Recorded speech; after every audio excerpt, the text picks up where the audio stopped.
Hello, I am Joshua Symes. I'm the community manager and one of the programmers at Blue Bottle Games. Yeah, that's me.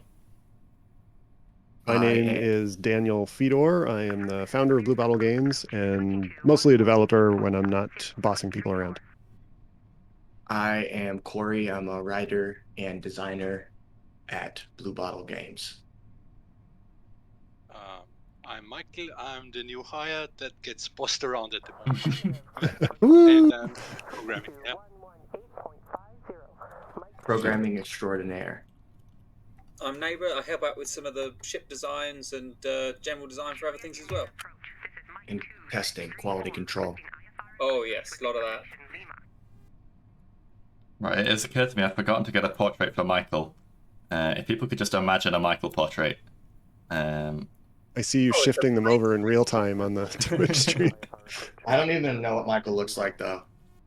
Wait, yeah, I do. I saw a picture on your resume. Oh, the old one. Oh my god. Oh, that's just like a stand-in picture. Never mind. Right, we'll get into the game a bit, and then once we're like coasting or something, I'll fill in with a Michael picture. Draw a little stick person in there. Right, so new character. Let's go. So, folks, please remember to use, for the sake of safety, you are not to use the reactor to light cigarettes. Yes, that's a great piece of advice there. Thank you, PVT Samuel Rose. It is a very precision instrument, though. Like if you want a very specific part of your cigarette lit. So we'll try and do this quick, but if anyone's got any good character names, now's the time to sort of pop them in the chat, so we can see them.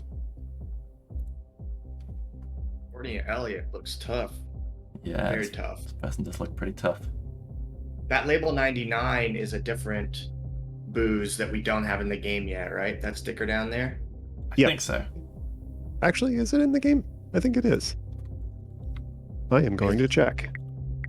We only have vodka, right? And label 99 is like a whiskey or something? No, No, it's like you might be right. Joshu. I Yeah, think I remember that. made the art for it, but I don't know if I added it to the loot tables yet. I see the name Schmorby in the Discord chat. I'm going to go with that. Does anyone want to give a surname? Morby sounds good to me. Someone says Terra Nova from Nordak 509 says Terra Nova. Pretty cool Schmorby name. Terra Nova. How about that? Let's go. Somebody else suggested Morby Dorby, Schmorby Dorby, but Terra Nova is cooler. If you find a leathery black-looking egg, please do not tell WY. I'm assuming that's Wayland Yutani. Is that the name? yeah, definitely. Yes. Unless Yeah, they've you got know- something you going know on in where- Wyoming that I don't know about. You know what we're working with here at Ostranauts. Big Wayland Yutani heads. Right, give me some options, guys. I've been working on this system a lot lately, so I'm very familiar with all these. So if you guys haven't read these, I can run through them. You're on a barge and you're floating out to do a job, and there's a crate near you.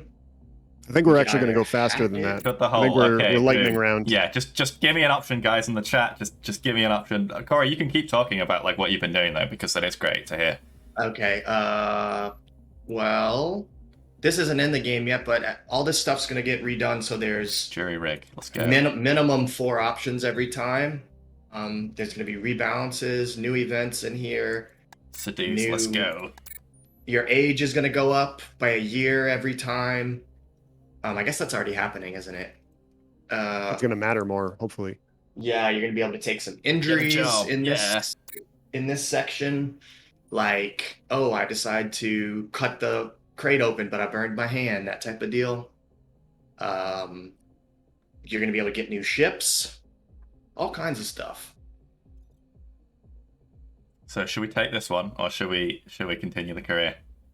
This is the hard mode one. I actually died for the first time in many run-throughs recently trying to play this ship. It's hard. We got to vote for continue. I see one perfect with no string ship, and I see one continue. Quick, someone else be the tiebreaker. I mean, just take it. It'll be some drama. You're good. Yeah, true. We won't die.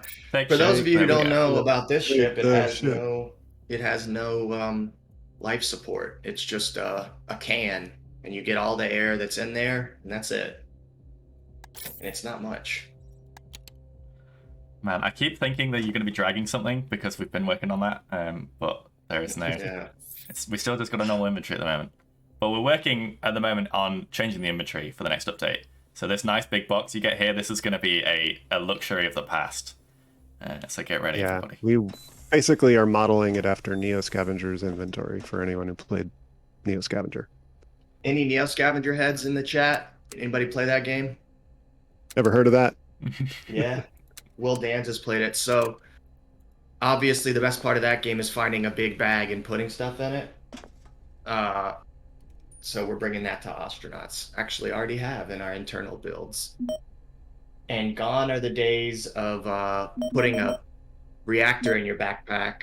Josh has been hard at work creating a system for dragging huge pieces of equipment across the ships. So And occasionally bodies. And occasionally bodies. People have been asking to be able to get rid of bodies, and we're finally going to have them be like sort of draggable around as like these objects in the game. But it has led to some of the funniest bugs because the game sort of identifies their body as like a part of your body when you're holding it, and that leads to all sorts of weird shenanigans where like your hands will display like their hands on top of them, and a lot of weirdness like that. But yeah, The best disguise ever. Wearing somebody else's skin. Yeah, Hannibal Lecter style. Curious from Private Samuel Rose. Curious, is there a start where you begin in a derelict in an EVA suit and have to get all main systems up and running? There is not yet. We have talked about once the shipbreaker start is fleshed out, having other potential starting locations and situations. And that's definitely like we've talked about one called the Crucible before, which is a little bit like what you just described. But that's more like icing on the cake when we finish all of our vegetables and meat. So since we last streamed, there are some changes. For example, this Don't Crash sheet has now been updated. So it has a little bit more sort of relevant info to the current flying scheme. And crucially, not my handwriting. Yes, although handwriting font. I would say that this font is equally as annoying in some ways. Yeah, and we've also added a more, this is probably not very interesting to you guys, but we did add a more robust tutorial for newer players, which maybe Josh can go through now. As you can see, he's got a goal here to target OKLG station, and like, oh look, it's targeted. And then you gotta learn how to rotate your ship. You wanna zoom in, Josh? Yeah. And oh yeah, that's also new. Have you guys seen this yet? If you zoom in, you can actually see the shape of your ship now. Isn't that cool? That was Michael's doing. Michael's first task. Did a fantastic job. Useful for when you're navigating between two derelicts and you don't want to scrape your ship. Yeah. And you can even see, we can show this later, but when you get out to a ship, when we get zoomed in, you can see the kind of like the size differences. Not completely. Is it completely accurate? No. It's representational. No. Maybe Yeah. Michael, you could go into a bit more detail. Yeah, it's very close to real size. So that's kind of like the amazing system. I don't know if you guys ever paid attention to it, but we have this little range indicator on top there. So you can actually really zoom in from like the ore size to like meters. And we felt like if you would really do it like real size, then you would scroll like another like 10 seconds, and this felt a little bit shallow at the moment. So we decided to keep it like at a 10 times bigger than real size. But we're looking at it and like, you know, figuring out how to make this more appealing to do it really like 1-to-1 size. But yeah, I think you did a good job of choosing like a good compromise for the triangle sizes so that they're relatively different in size, but still a useful size to see on the screen at this range. And then when you zoom in, you get ultra detail at a realistic size.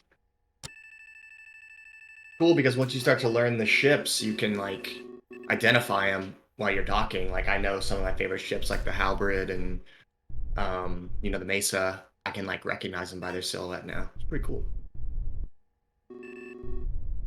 We got I a. Go ahead, Michael. I I wonder if we should also look into like making stations look the way they supposed to look. So this would be the next step. But yeah, I think there's a lot of routes we can go from now on. So really great. Yeah, and I think like the big win here is if you need to very gingerly navigate around or through like a hole, you can do it now and be sure you're not going to crash. If it looks like the silhouettes don't crash, then you'll be fine. Yeah. Whereas before you had to kind of guess a little. But then on top of that, we just get the nice visual appearance of it as well. Yeah, we're looking forward to taking this system and building it out to some more tightly maneuverable mission type stuff, maybe getting through an asteroid field or into a rock you can mine, something cool like that. This docking station system is also relatively new. Josh rigged this up so you can actually get range indication, visual range indication on the left there, and some facing indicators on the bottom.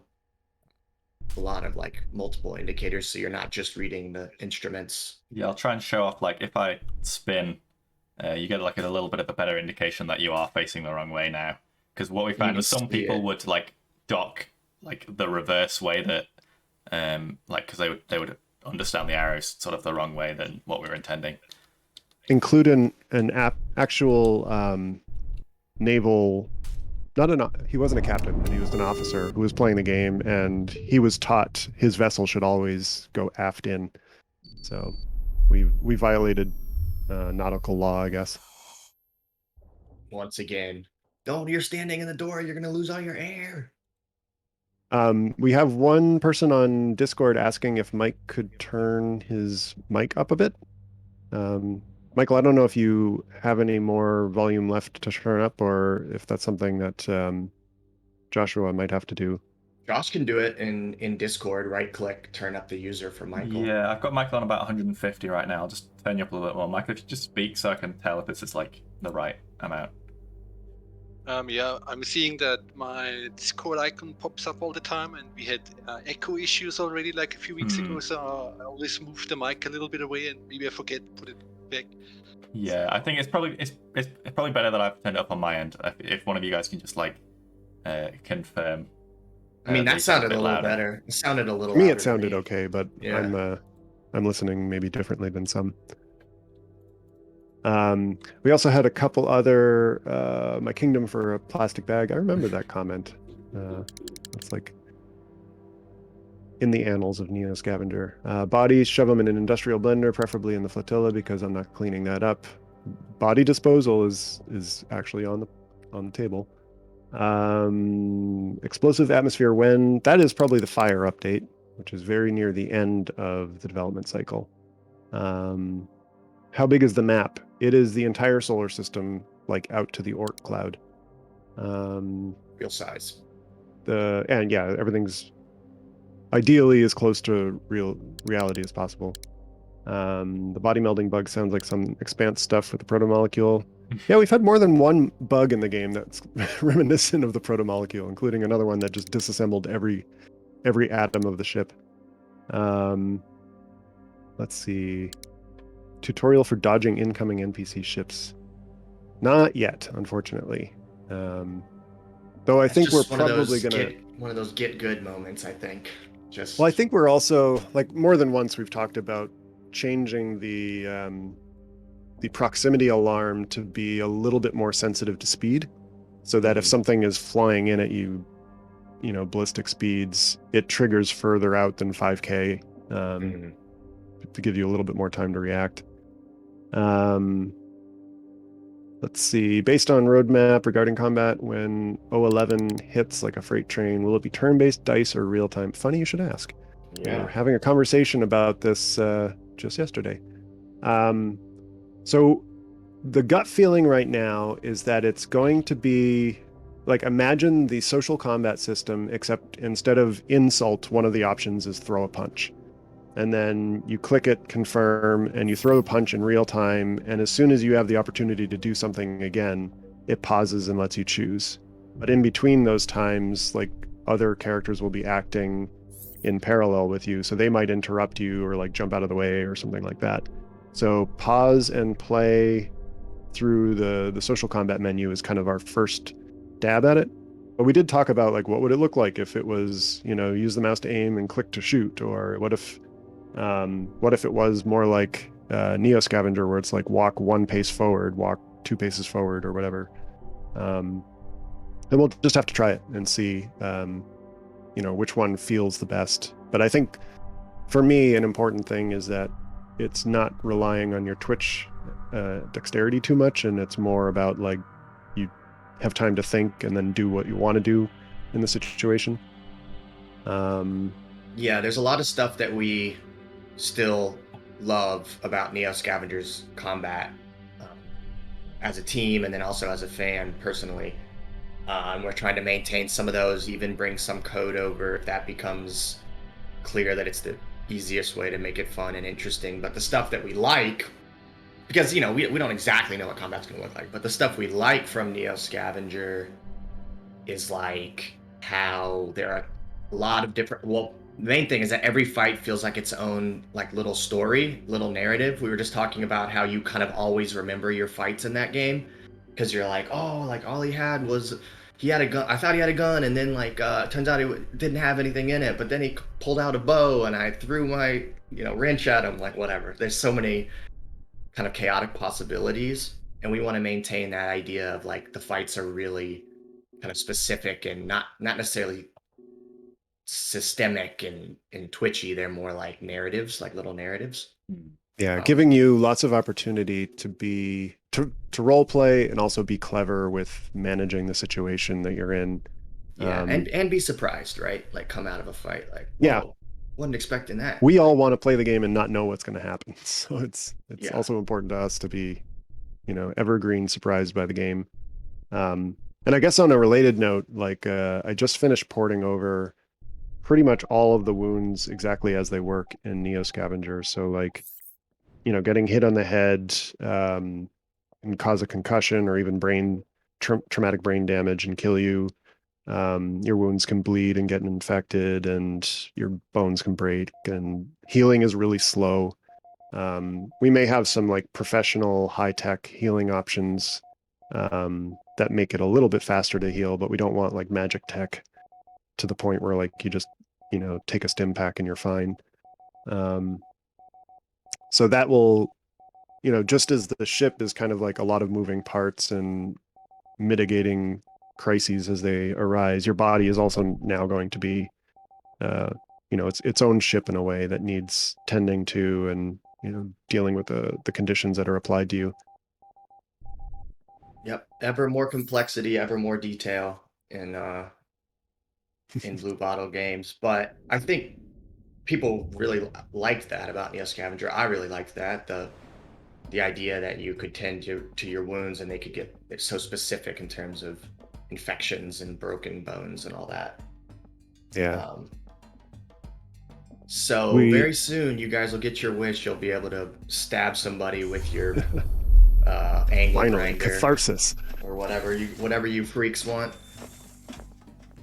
A couple other questions. Are the police still frequently scanning anything near the station? So there's kind of like a dead zone, depending on when the last time you played was. There's now a dead zone around the station within which they won't bother you. You're too close to the station. I think it's 10K out from the station. You'll be fine. And if you are outside of 10K, they won't board anymore. If they spot you just kind of floating around or flying, they'll just come close to you and then fly off. The only time they'll actually target you for boarding is if they catch you docked with a derelict. And that is a lot more common if you are close to K-Leg when they spot you. But if you're like further out or around the other side of K-Leg, they can't see you as well. Cyrus wants to know if Josh is meant to be doing regional accents. I'm not going to tell you have to do regional accents because I don't know how your comfort level is. I can't remember where this originated from, but I think I remember seeing a tweet about it. Cyrus, if you could elaborate. Are you guys There's hearing something a about a buzz?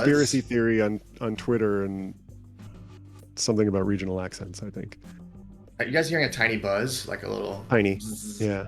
Okay. Hmm. Did you guys hear that on Twitch? Little buzz, little minor buzz. It's weird. We seem to get this, but I can't hear it. And often the Twitch people.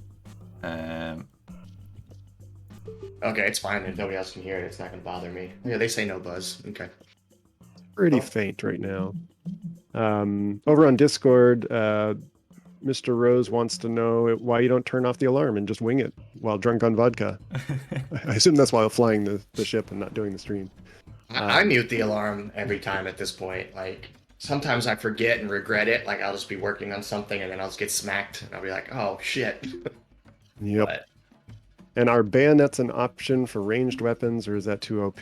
I think that makes a lot of sense in, especially in like ship-to-ship combat where you're worried about depressurization. It's close quarters combat. You probably don't want a stray bullet, venting the whole ship. So, melee ranged weapon hybrids are probably a reasonable tech shift we'd see. to give you a sense of how the combat's going to intertwine here, we're in one of the social negotiations that are already in the game. This is you talking to the fixer who, kind of runs the black market, and you got to convince them to trust you. Either in this case, you can kind of flirt with them a little bit, or you can intimidate them, a classic classic kind of negotiation in RPGs.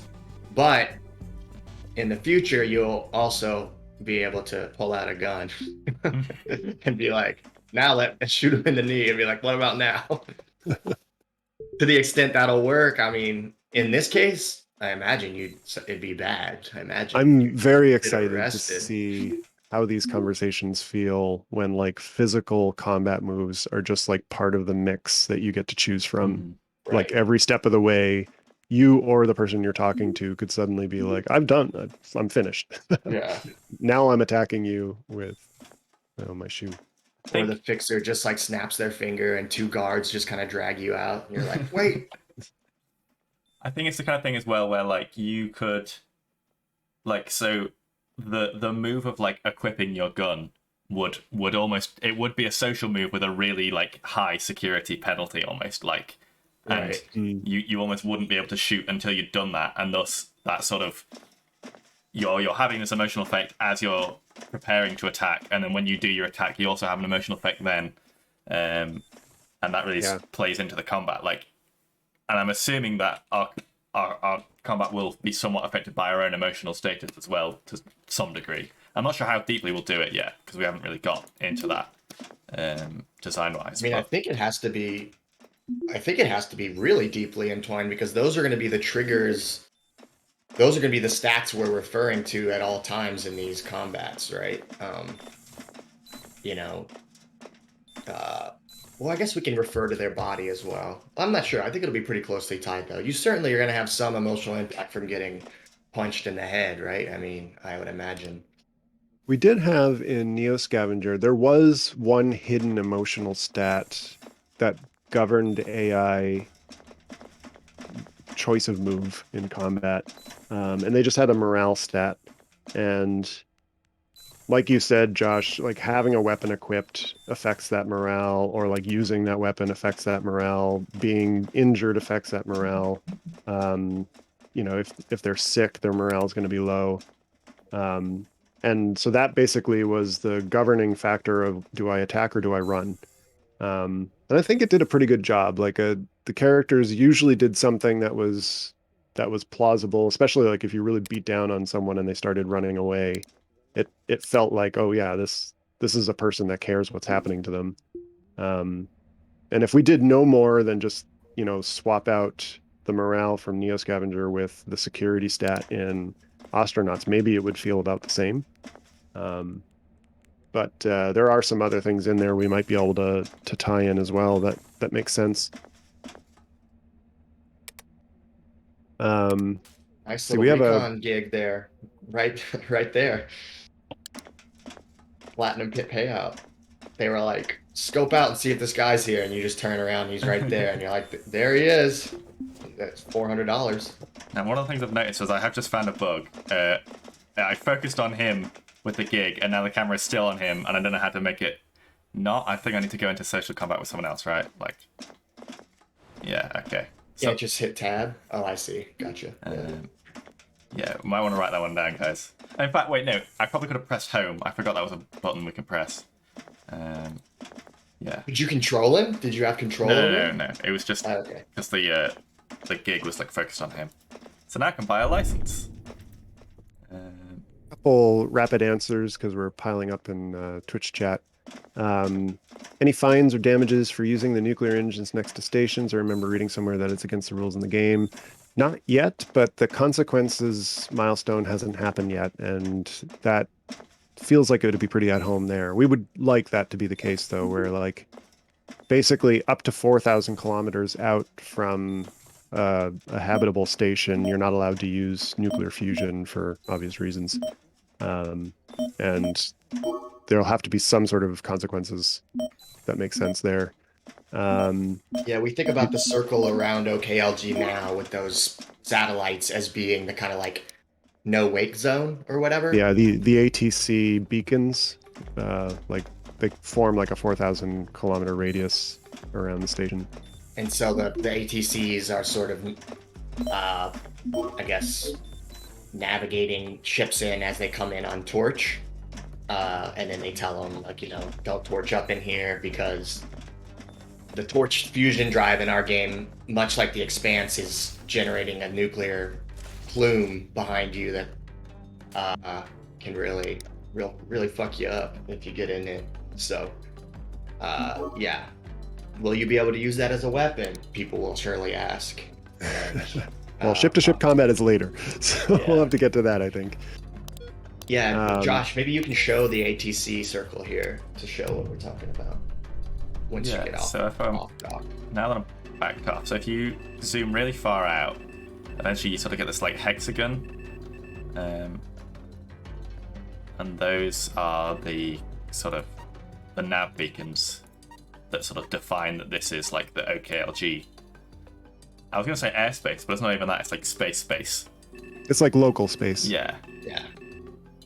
They're in a So big you are tetrahedron. basically under the jurisdiction of OKLG's air traffic control when you're definitely within that perimeter, but I would say probably 2 or 3 times that perimeter outward too, because nobody else is there for millions of miles.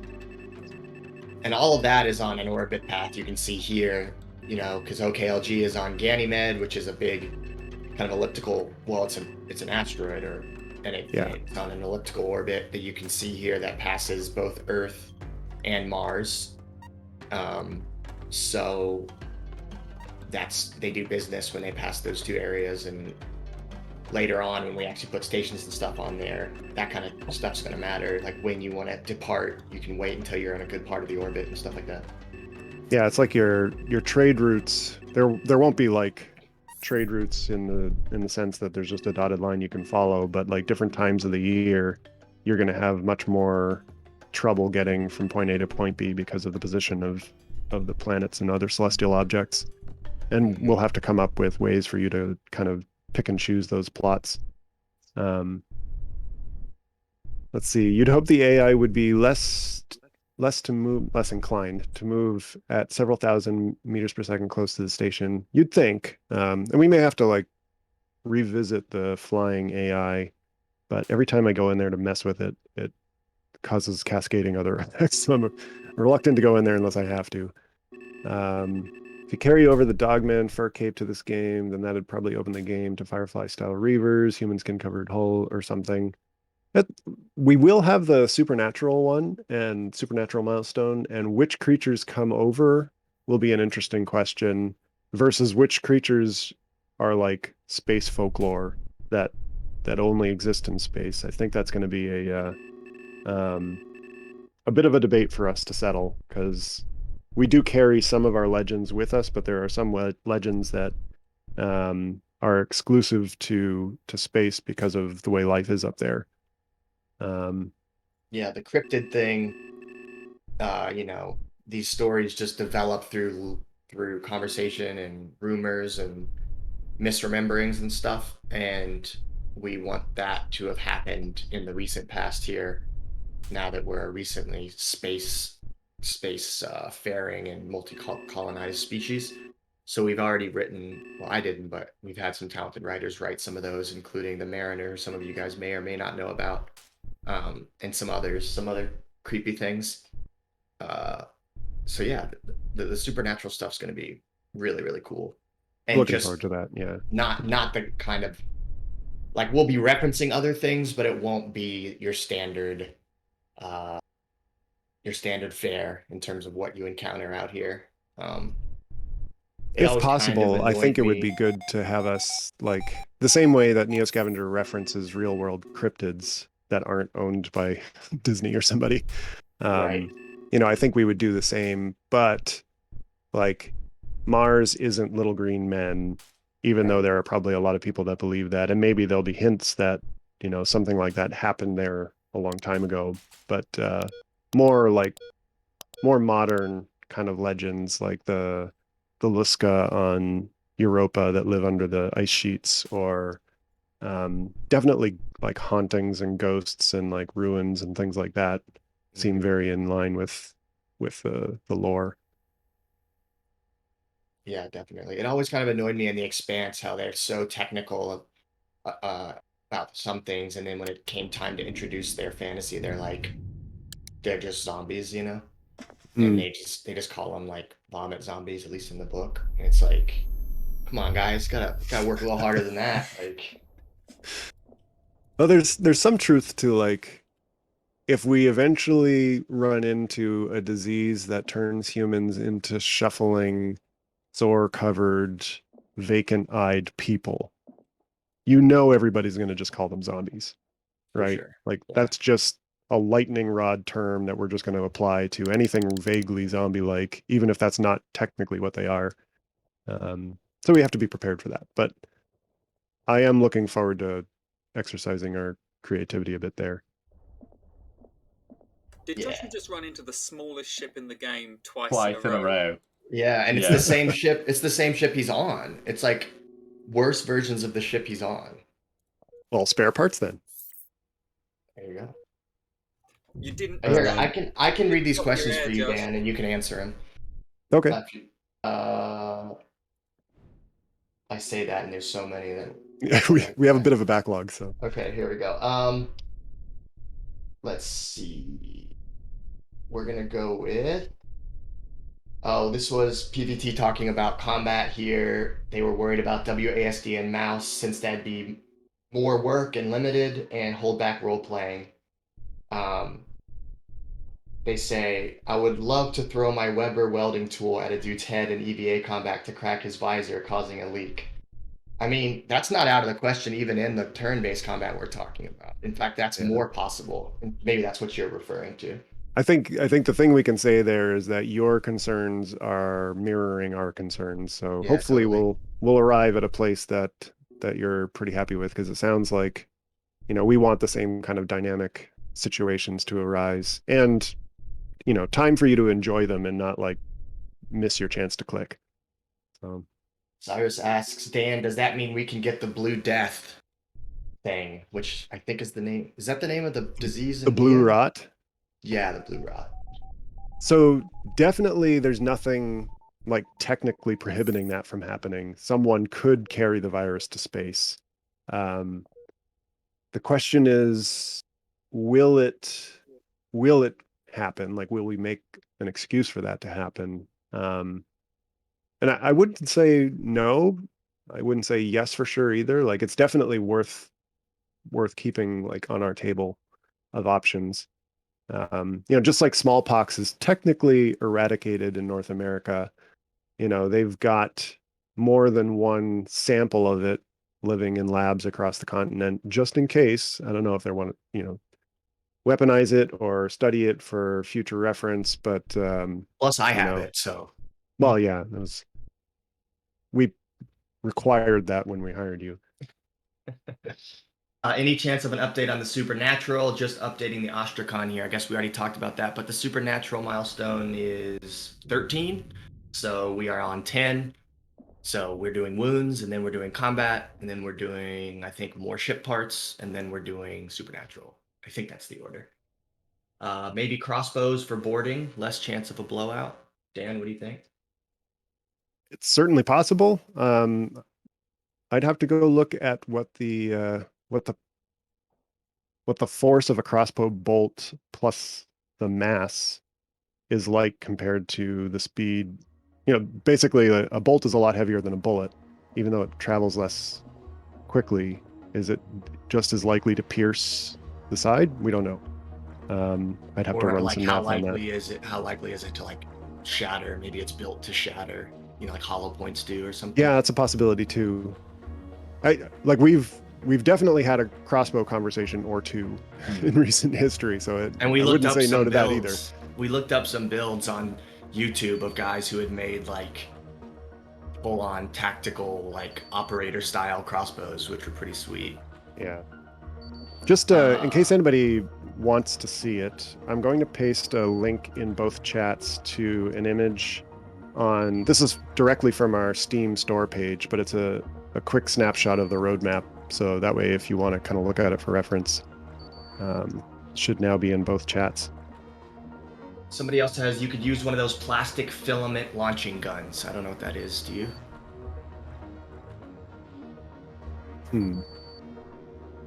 I don't know specifically which filament we're talking about. I mean, I've seen the filament that's conductive for things like tasers, and then I've seen like the sci-fi monofilament, you know, the ones that cut through anything. So I'm not sure if it's one of those or something else that they're referring to. BBT asks, should we expect possible hostile life forms randomly on derelicts, abandoned stations, and colonies? Hashtag I think we at xenomorphs. least have to have one, right? I mean, Yeah. if we've aped the alien culture in this game as much as we have, it would really be a missed opportunity if we didn't have some kind of creature stalking you from the shadows. Absolutely. Somebody says Europa Report is a bonkers movie. Yes. It's a good one. I like that one. Let's see. Just watching Joshu cheat there. You saw nothing. Really? No. Oh, yeah. You need some sort of air for the ship, though, don't you? Yeah. The Crystal Alice says, "Hey yo," and we say, "Hey yo." Hey yo. Back. Hey yo. Got a little emoji. It looks like Majin Buu or something. I don't know what that is. Is it like a dog in a wizard hat, like sliding in? I think. Yeah. Yeah, there's a couple of people who are like my friends that I know from online who I've like told about my work streams now. So like, there might be some people coming in. So hey, Alice. Oh, bragging! Got friends over here. How many you got? Quick, check Facebook and see. I got this many friends. There we go. We got another first-time chat here. 09 has been a lot of fun. Thank you. I do not envy the 014 push. That sounds like a lot of math. I don't know what's the 014 push, Dan? Well, I've got the thing right here. It's across the system. Oh boy. Hey, funny thing about that. That was one of the first things added to the game. Like you could fly to another planet, like way back in 2016. It just took forever. And so we'll have to see when we get there. The math might actually just be latent and buried under a mountain of code, and we just have to unearth it again. Or we may find that I was terrible when I built that system and we have to rebuild it. So it could be a lot of work or none at all. We'll see. I mean, someone did do it manually. That's true. Yeah, the how long was the trip? It was like 3 days, 72 hours or something like that. Yeah, the one that I did was sort of an autopilot version of that, where it would plot a series of waypoints between where you are and where the planet you're going to will be by the time you get there. And the trouble with that was you almost have to like iteratively do it or do some very complex math. But I found like if I just roughly plot how long it took to get there, find out how much the planet had moved by that point, and then replot it, you know, usually 2 or 3 iterations of that gets us within local space distance of our target. So we'll see if that math works out or if we have to do some sort of higher level math. We got a bunch of questions from stream that I'll bounce to you, Dan. Eddie's Kingdom asks, I have some questions about the roadmap. Could you elaborate? What does realistic inventory and large item dragging mean? So, In short answer to that is exactly like Neo Scavenger plus a slot. I guess like the vehicle slot in Neo Scavenger is a dragging slot, but in Ostranauts, it's like you see it trailing behind you where you go, and that's how you carry big things.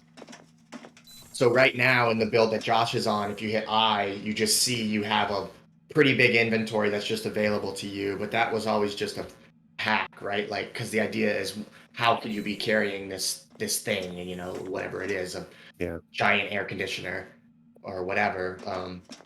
And so we always had plans to make that more realistic, and so that right now you have to have pockets and bags and stuff like that. And for big items, you just drag them across the floor in 0G, and we have an animation for it, and it slides and stuff. It's really cool. It completely changes the way you play the game. Like, it makes looting a lot more difficult, for example. Yeah. And I guess it's worth pointing out at this stage, Michael is in the middle of working on a new zones feature, which is meant to help a little bit with this, in that kind of like in RimWorld, you can designate a series of tiles as like, this is where I want items that are going to be sold to the store to be stored, so that when I go to the store, I can sell things directly from that area. Or like this series of tiles, nobody's allowed to walk there, so that I can block off a section of the ship while I'm working on another one. Or Sell zone, the selling zone. Did you already say yeah, that? the barter zone was kind of the first thing I was getting at there. And the third one would be like probably some sort of stockpiling zone. So like put all the trash here, put all the consumables over here, or something like that. But the sort of framework for that is coming online right now in milestone 10, and should hopefully, for as hard as we're making it to manage your inventory, this should hopefully solve some of those problems too.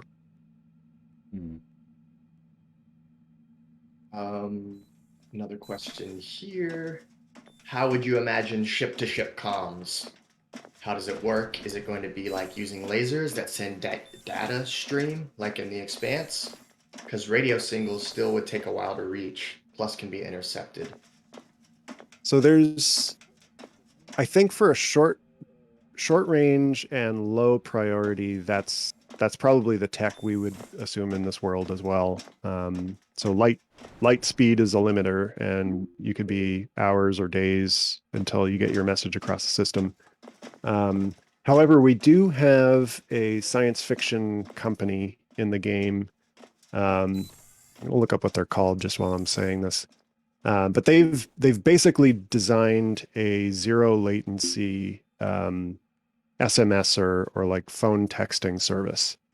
It's extremely low bandwidth, but it's instantaneous, and you can send messages like, you know, charged by the character, the same way you would be billed by the text in the 90s with your pager or whatever. It almost operates like a telegram would or something, where, you know, it's because it's like so high bandwidth or whatever. And it bandwidth? Like it's low bandwidth, and it's tightly controlled in that like not everybody has one of the nodes in this network. Like a major station will probably have one, just like a telephone booth would exist back in, you know, the 80s or 90s. But not every ship is going to have one of these on board, because you have to pay exorbitant licensing fees to have a node. And basically this company has to build a matched node set for every place they want to reach. So like, you know, if your ship has one, then they have to build a second one for wherever that goes to. Yeah. And, you know, it might be like a hub system where then that goes out again, kind of like an old telephone operator's office would. Yeah, non sequitur Dave, you're exactly right. Low bandwidth, like a quantum entangled communicator, one paired particle here, one paired particle there. I think that's exactly what you had in mind, right, Dan? Yeah, and it's almost like the box, the black box has like X number of tangled pairs in it, so that series of pairs, like like the version 2 box can do up to 16 pairs at once, and then like the version 3 box might have 32 pairs, and like current state of the art might be 128 pairs, so you can get almost a message out or something in one shot, but you have to pay a ton of money, and it's probably like governments are the only ones who can afford to have it. And then we'll have some like office operators and 50s bobs and stuff pulling out the one plug and putting in the other plug, and they're like, holding the please. switchboard operators. Yeah. I'm Like gonna John Wick. So it's actually not Ubik. I'm going to post the link in both chats again for anyone who wants to read up on it. Ubik is a mesh networking service. And what they do is they sprinkle microsatellites all around an area that a customer requests. So like K-Leg might say, we want it throughout the junkyard. So just sprinkle them around the junkyard. And these are just like a mesh networking Wi-Fi system, so that you can have like local area coverage no matter where you are. And that's old style radio tech.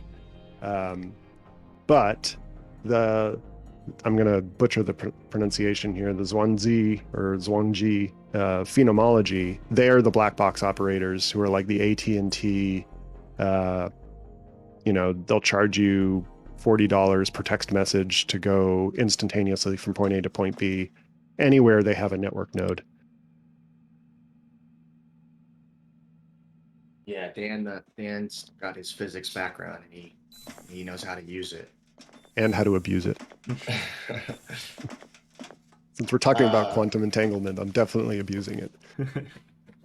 It does look like we did run into a couple of little bugs there where the transit wasn't working for a second. So it might be worth. Was it delaying before it kicked you over?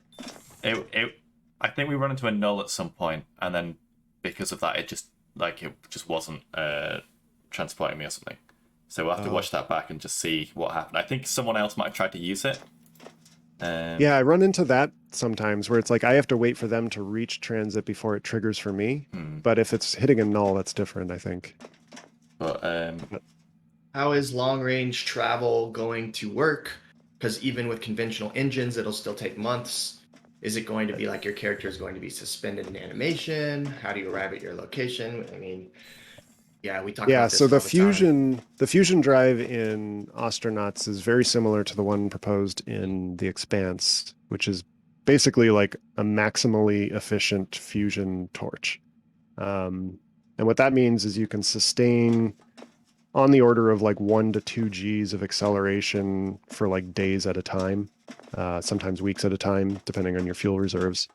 And that is like a multi-day trip or a multi-week trip to go from one end of the system to the other. And so what we're thinking is at some point, like when nothing critical is happening on the screen, you can hit the super fast forward button. And what that does is it fades to black.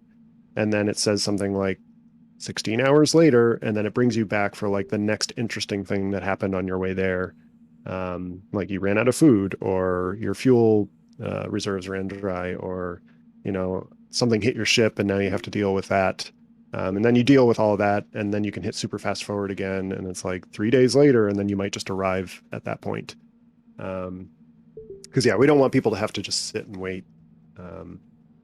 Which also played out in sort of mini form with sleeping recently. We made sleeping take 8 hours per day to keep you on top of your sleep deficit. And people were getting to the point now where they're surviving long enough that that's becoming an issue, and they're sitting around waiting at 16 times fast forward for 30 minutes to get through a night of sleep. So we recently changed, for now anyway, sleeping to be 4 times faster, so that you can sleep for 5 minutes at fast forward and then wake up again. In the end, we will take that away again, but you'll have the super fast forward button instead. Dad Tries To says non-zero chance of space madness on those trips. Question mark? I think we need some sort of like so originally part of the reason for all of these social stats was like, well, what do you do when you're on a weeks long trip confined with like 0 to 8 other people in an enclosed space with no chance of turning back, right? You're like committed to the trip. And is that space madness or is that just madness? Like, or I'm really upset with these people and I'm going to murder them all. But I think psychological effects from being in space or being confronted with your humanity in space are definitely something we can talk about. This man's hacking the game, dude. Look at this hacker. Now is it, do I want to add 200 or do I want to add minus 200 to make them... Minus. There we go. Yeah, the space madness thing. Has anybody seen The Terror? It's my favorite. The first season of The Terror is like my favorite television show. And I think about it a lot with Ostranauts. And it's about the actual HMS Terror that kind of went missing looking for the Northwest Passage in the 19th century. And everyone's slowly going crazy. It's awesome. So we got to have some of that going down. Of course, they were all getting lead poisoning from eating like tinned meat out of lead cans. Yeah, I feel like that's kind of the fine line I'd want to be kind of treading is like, will we have space madness? Probably, but is it just like magical space madness? No, it's probably something, that Dana Scully from X-Files could explain with this human psychological factor or this chemical or like there's a reason this happens. We just don't understand it very well. Because I think that's one of the things that I appreciated most about the X-Files was like, here's the two takes on this weird phenomenon, and both could make a lot of sense, and depending on how you feel, you might go with one versus the other, but both answers are satisfying in their own ways. Yeah. For those who aren't familiar with our social system here, we have these little emotional zones you're trying to work your mark into to kind of achieve your aims. And I believe Josh is trying to Tear the pants off this guy. Scare him to death, yeah. So if you look at those gambits, each one has a little zone. You can kind of click through them, Josh. So yeah, that one you could ask for a favor, and there's a big old green zone for that. So that would work right now, but for some reason, Josh wants to... No, I've gone for the family one. Young Okay. Gonzalez smiles and says they're happy to let a friend undock without paying a fee. Just don't go yapping to management about it. Yeah. Although scaring him to death is cooler. Can you imagine walking in there with a crossbow and being like, I don't want to pay the docking fee? That'd be awesome. One of the things I did over here as well is people might be wondering like, hey Joshu, why did you put all that stuff on the ground? And I wanted to sort of show that realistic inventory is about like you're carrying all this stuff right now in the game really easily. Like, and look at all the space it takes up on the floor. Like, if you got that much stuff in the floor in your room right now, like you couldn't carry all of that with you and disassemble something and run through a spaceship. So like realistic inventory is about taking all this and explaining where it lives on you in a better way than just some magic, 6 Bender meter by 6 compartment in your meter. torso. Yeah. Yep. And it's going to be one of those things that slows you down a bit, but creates more fun crises and stuff. So I'm sure you'll all hate us when it comes out, but then you'll see. It gives you more opportunities to be clever and resourceful. Exactly. Problem solving opportunities. That's right. Did we create problems? No, we created opportunities to solve problems. Crystal Alice asks, in this universe, is there such a thing as space cats? And if so, can I hire them just to live on my ship? Well, there's a cat in Alien, so probably yes. We've jokingly said like we need to put at least a statue of a dog so that you can pet the statue. I would add a cat to the game or dog if it wouldn't sink the ship, metaphorically speaking. And it might be possible. Like we might end up finding out, oh, it's really not hard to add another animal. I think the hardest thing right now, with my cat just started meowing outside the door right now. But I think the hardest part about it might actually be like the mesh model animation combo stuff. Because there's basically an assumption in the game that either you're an item or you're human. And so for there to be like a non-human animated character would probably require some plumbing changes. But I think like psychologically we could simulate a cat pretty well. It'd be fun, and they wouldn't be able to use words, which would make it even funner. I think I would like a space cat, or at least some sort of space pet.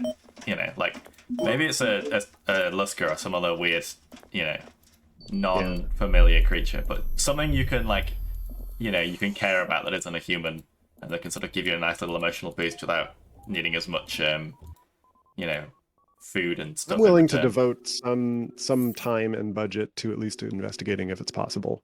I mean, it's a staple as a genre, right? You got Ein, you got, is it Jonesy? Is that the cat from Alien? Yeah, Jonesy. Jonesy. And we do have a corporation that builds fake animals. Fake animals. Yeah, kind of like Blade Runner style. Yeah. So, yeah. I just when you go to Hungdao, they're going to have space horses, right? So, I mean, if we're going to have space horses. I think we checked That's so at some funny. point. Crystal Alice said a statue tribute to the dog Laika. Oh, to the dog Laika. That's literally... Yes. Yep. When Dan's saying a statue dog, that's the one he mentioned. That's the dog you mentioned, right, Dan? The Cosmo dog. Yeah. Laika The Russian Cosmo dog. Something we joked about a while ago when we started adding one of the current creepy things in the game was we joked about there being like a giant like broken horse cage and some horse food, and just sort of leaving it that on the ship and letting players sort of connect the dots themselves. Yeah, something Sometimes, funny yeah. about a horse in space. Something cool. Ride it through the 0G like a Valkyrie. I just watched The Northman, clearly. There's horse riding and art already, isn't there? I wrote about the horse at some point. So We have maybe- concept art of a horse in a That's right, yeah. what do you call those large glass tubes where you breed things? A big vat, a big horse vat. The vat. Yeah, that's the word I was looking for. Cyrus asks, what about vermin? Like rats. That makes sense. They make their way onto just about everything. Ships across the Atlantic had them, right? So I can imagine there being like food stores that were unchecked, made their way into space, and now there's rats in them. Where have these wallpapers gone? I wanted to find the horse one. I can't seem to find it. Oh, I was going to say the Twitch stream has got a weird, Yeah, weird overlay on it now. Is that what you're doing? Yeah, I'm trying to find the horse picture whilst I'm just sort of drifting through space. I'll make it smaller so it's not like it's distracting. There we go. Okay. Oh, we're being tracked by the cops. Quick, run away faster. One thing we were talking about with the combat update is maybe not just the cops boarding you, maybe somebody with more sinister intentions than just a fine. This guy's about to slam into you. Oh, maybe he won't. Yeah, he's just gonna catch you. As long as If I you keep muck around a lot, accelerating away He's from going to him, hit you. then he shouldn't hit me at full speed. Is my thoughts. Do you think you can get away? No. No, He's in. he's got me. He's got me. Zoom in. Let's see his ship. Got a cool ship. Yeah, big long boy. Another prox warning? Oh, Oh, there he there is. he is. Hello, officer. More. Oh, I was going to say, Officer Schmorby? No, that's you.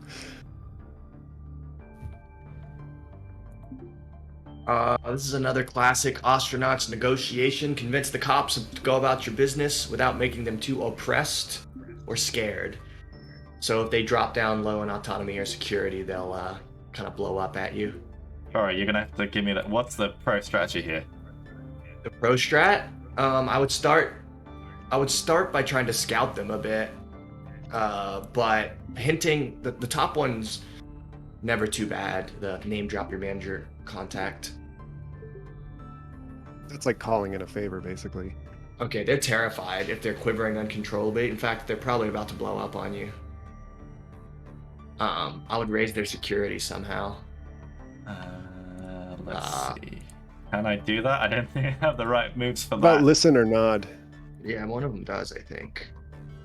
It Nope. raises our security. Back away? No. Back off? Definitely not. Look busy? Nah. I think. Scan the room, I think, maybe? No, that doesn't. No, that's That'll just make like you a- feel better. It might actually make them feel worse. The other thing you can do, if there's no immediate option, is to get them sidetracked so that they can't immediately pull the trigger on you. Right, there we go. And then I can return to subject.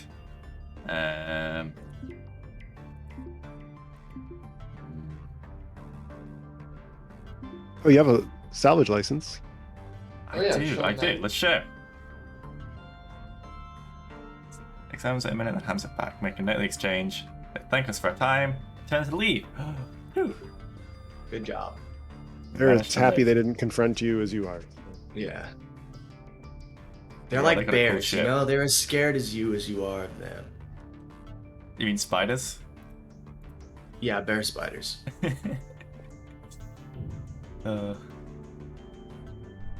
Right, they're gone. Alice says space pirates. Yes, there are pirates. There's a couple of pirate syndicates, depending on what part of the system you're in. I think here in OKLG, they'll just be. I don't think there's much organized crime on OKLG because IOSEC is its own sort of organized They crime. are basically organized crime. Yeah. Fuel, Joshu. Hmm? Fuel. Yeah, I've just noticed that as I've run out. Aw. And you're going pretty fast, so you're about to drift off into space. I am. And I didn't even find that picture of the horse because I was too busy being distracted by the cop. I have a crazy idea. What's the crazy idea? You could use a crowbar to smash your N2 canister so that it draws in some of the air from your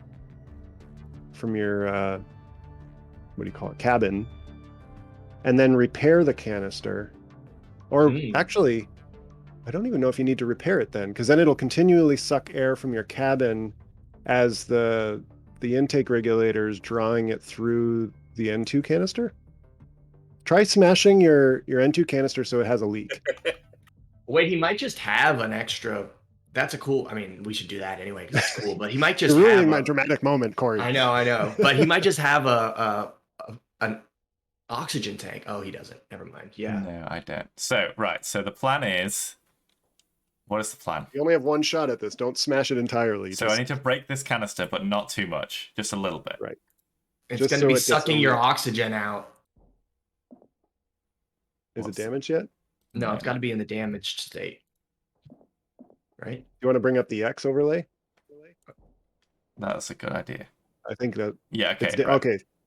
So So, in theory, Yeah, you It can is see it's now sucking. It's sucking air. sucking into it. air out of your cabin into itself continuously. Let's see if the fuel's going up. so we've got air from the cops as well, right? Oh my Bring god, up it 4 worked! meters per second. And it's Man, going you're- up. Your physics degree back So- in action. Oh. It's not going to go far, but I guess Yeah. it's We got 1 meter per second of delta V. I considering we're currently going at 1.19 kilometers a second relative to K-Leg, I think we might have missed that opportunity just a little bit. you're going towards K-Leg right now? No, Or we're going away from it. Oh, okay. Am I like Yeah. lined up with anything? Ooh. Maybe you could just use it for a perfect rotation to try to dock that guy out there, right? If you select that guy out there as a target, And then use the BRG. are you You got a pretty good bearing on him, actually. Look at that. well, you Not have to terrible. overcome 200 meters per second transverse. The cross velocity is really high. Maybe you can just slam into it and not die. This is like that scene in the Martian when they're trying to figure out if they can like dock with him, and they can either dock with him super close and super fast, or like slow enough to get him, but like too far to reach him. Your cross velocity is getting worse somehow. Which is, I guess we must have some like spin on us, I think. Just like a tiny bit of rotation. Yeah, because our bearing's going up. So as the bearing goes up, the cross velocity changes. Okay. Just jump out the back with a fire extinguisher. I've wondered about that. Like, how are we going to handle, or could we ever handle flying without a nav station? It's like EVS blasting, basically. Yeah. EVA blasting. Unrelated note, it is an hour and 11 minutes since we started the stream. So depending on where we are in terms of endurance, we may want to start winding it down. Yeah, Good to wind down. It might be with people in the chat, if you've got any questions you've been hanging on to, or like if you... Oh, hey, Kevin's here. Kevin's hey, back from the Neo Scavenger days. What's up, Kevin? If you've got a question that you've been holding on to, or you've got a question you asked earlier that we didn't like get to or whatever, you know, just throw them out quickly so we can get to them, guys. Your Delta V's gone all the way up to 12. Not 12 bad. meters a second? Oh my goodness, we might just be able to scrape off 0.1% of the speed we're going. Right before you resolve the situation, you're gonna have to end the scene. You want to use it. You want to use it to like aim towards this thing, so you can at least slam into it. All right, so there's a couple of things Eddie's Kingdom wanted specifically from his earlier list, or their earlier list. Is gravity going to be simulated, like doing a maneuver around Jupiter slingshot? Gravity is currently simulated, so you could, in theory, do a slingshot. There's probably an error or two here and there that we'll have to solve, but yeah, you should be able to slingshot if you try.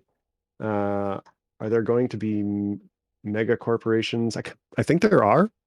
Like that link that I posted earlier to the phenomenology company, that is part of the setting wiki that we've got up on the website, which lists a lot of the corporations we've already detailed, as well as some other locations in the system.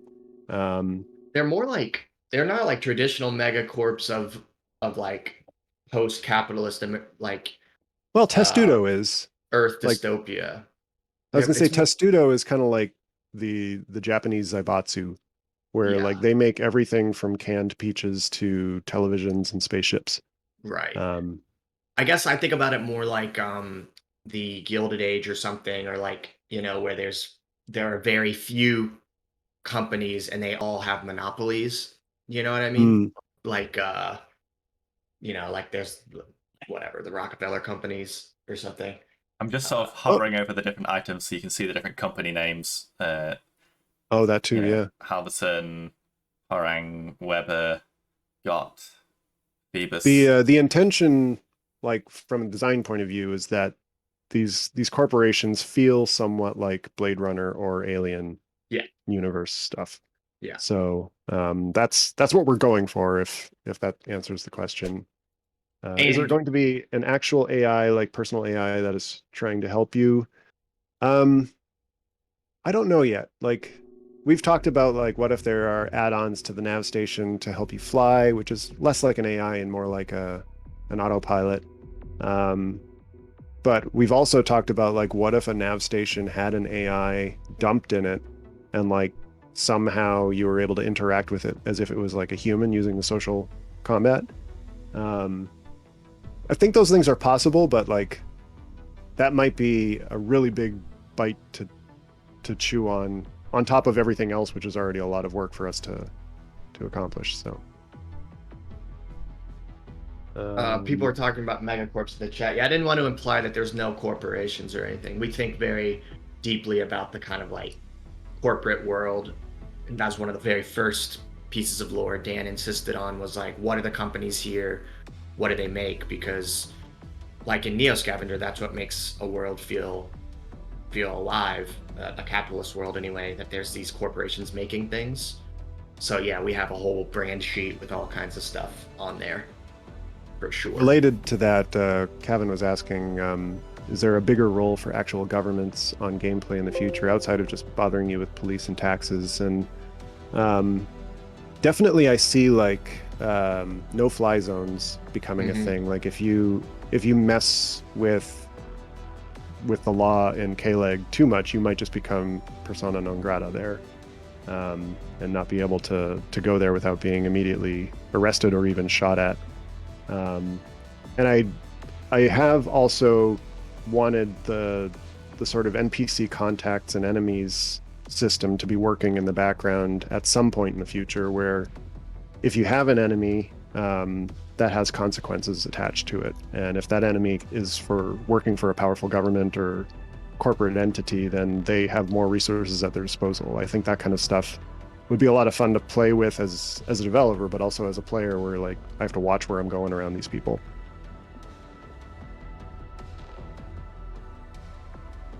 In Neo, presence of the Detroit police forces was pretty important to the game and its flow, hence why I'm asking. Well, I guess in terms of like DMC guards and drones outside of Detroit, like I think the police outside of K-Leg are kind of like a version of that with a little bit less range of motion. They can really only do one thing right now. But I am interested when we get to the consequences patch to see what kinds of consequences we can attach to things. Yeah, and in terms of the government question from earlier, it's important to note that the other systems do have more advanced governments than what you see on OKLG. OKLG is like a former Nigerian like wildcat colony that basically got completely corporatized by Ayotimuwa. But you know, when you get to Mars, like Mars is going to have a pretty sophisticated government in Tharsis, and Europa also does. Titan probably does. Venus is a little bit more chaotic, but it might. Yeah, I so think it depends where you are. As we play the game, there are going to be things we recognize as a thing we wish the police had done or the government of this place would do. And then at that point, we would probably assess like, okay, is it hard to add that feature or not?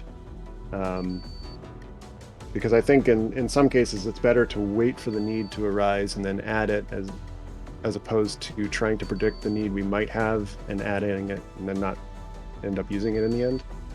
So we'll probably play that one out. Yeah, we definitely want to have wandering threats besides just the cops. Like in Venus, they're just going to be pirates, as we were talking about, space pirates, and just general thuggery out there. But we don't want to have that until we have a way the player can defend themselves, obviously. So, and we haven't talked about like what if one of these situations escalates and a station is destroyed. You know, what if the pirate situation on Venus does end up sinking an aerostat, and then suddenly there's no more way station there for you, or one less. The one you were relying on is no longer there. I think those would actually be a little bit easier to do. You know, we can just wipe it up off the map, and then the hard part would be making like the rest of the ripple effects seem plausible. It looks like Josh here is mimicking my weekend coming up. Well-groomed, sweating, caffeine high, nausea, drunk. And if you check the log, just suffering from hypoxia, feeling numbness and tingling in the extremities. Oh yeah, all very familiar territory for me. As long as I'm well-groomed, all that other stuff doesn't really matter that much. There's nothing in that crate, is there? No. It's empty now. Too bad. Just watching Smorby Terra Nova slowly die. Just slowly drinking them. You know, getting them drunk so they don't feel it as much. This is very depressing. Recently, Dan testing the new wound system has just been like loading dudes up into ships and slamming them into the station at high speed to see what kind of damage they do. And just once Currently, again, there's like a 50-50 chance of you getting knocked out if you crash into a station or ship at 180 meters per second. That's been my kind of like my test case. So if you just bump them over the safe speed limit, you'll get a couple bruises or whatever. But if you hit it like twice the speed limit, there's a 50-50 chance, like, you're going to be broken bone or like knocked out from the pain. And then anything more than that, you might actually die from like severe brain trauma or pulmonary hemorrhaging. Yes, you guys have that in your future. A lot of blood, but in this next patch, it'll only be on you. Well, no, I guess NPCs could take damage. Wait, can they in the next patch? Yeah. Maybe. I think everyone should be able to take damage, right? Like anything. Yeah, I think the system is on everybody. So Okay. Wow, look at that parallax. What a beauty. We'll just What's open that, the a doors. testudo heavy lifter? Go on out there. Float around. Slowly die in Eddie's space. Kingdom was asking, can you invest in stocks of those corporations and maybe make your own little company in the future?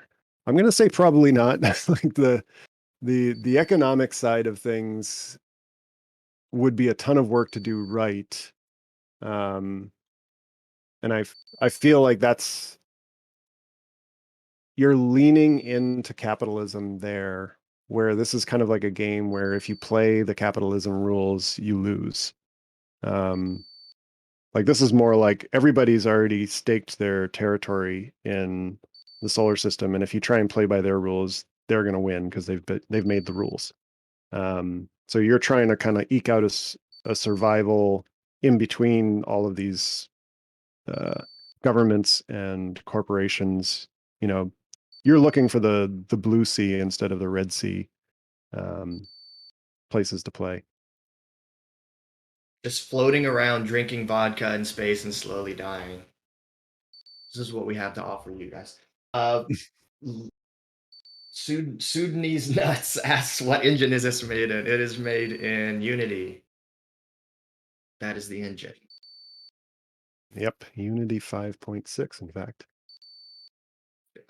It's an older version of Unity, much to Michael's chagrin. Well, I think we should probably wind down. We're now at an hour 22 minutes. I guess any last things we forgot to say, dev team, that we wanted to mention? We've basically got the next milestone is our main task right now. Most of our time is spent on that. We may or may not have another bug fix patch for 9 before that happens. But at this point, it almost makes more sense to load that into the next milestone and release it all at once. And when that will be, it's hard to say. We're hoping that by the end of this month, we can have something for you to get hands-on with. But, we hate promising stuff that we can't deliver. So, don't quote us on that. Speaking of promises we can't deliver, it is worth saying that we've been prepping for a long time to bring a new person on staff, and that's been Michael, who's been really, really good so far. He's doing a great job. He's going to speed us up. Yeah, and our expectation or our hope, I guess, is that we speed up as a team a lot more. So we are hoping starting in the fall here, we'll be getting more content out to you guys faster. We're a small team. We just, getting even one more person can add, 20-30% speed, hopefully. Once again, hopefully. So if we're behind schedule, I think what we're saying is it's Michael's fault, so you can blame him. Just kidding. I'm happy to accept all that blame for being behind schedule as I tell you guys stories and stuff while we're supposed to be in meetings. But yeah, hopefully we'll be faster. That's all I'm saying. And there's cool shit coming. Combat, ship-to-ship combat, space ghosties, guns. Other stations. All kinds of stuff. All on the list. Fire. Dragging. All right. Corpses. But we can't promise horses. No promise of horses in the final version of the game. Hints of evidence of horses. All right, take off your helmet to kill Schmorby for good. Whoa. Oh, whoa. That's crazy. The static just whipped up. I see. One It's, final look out the airlock. The buzz doesn't look like what you're doing to Smorby. maybe the buzz is like Schmorby talking. That's like the ghost of them speaking through the game, you know? How long will it take Schmorby to die? Yeah, it's funny. We said we'd go for like an hour and then call it the stream, and it's been like an hour and a half so far. Okay, speed it up to kill Schmorby and then we'll call it. We gotta see Schmorby die. I mean, we're here. Wow, is Schmorby immortal? Oh, no. I can't be killed. Wait, I'm a god? All right, everyone. Well, thank you for joining us in our following Schmorby's ordeals, as well as answering your questions. Schmorby. And hopefully we'll have another stream for you soon to show off some more of the new cool stuff. And yeah, take care, everyone, and we'll talk to you soon. Thanks, guys. Thank you, everyone.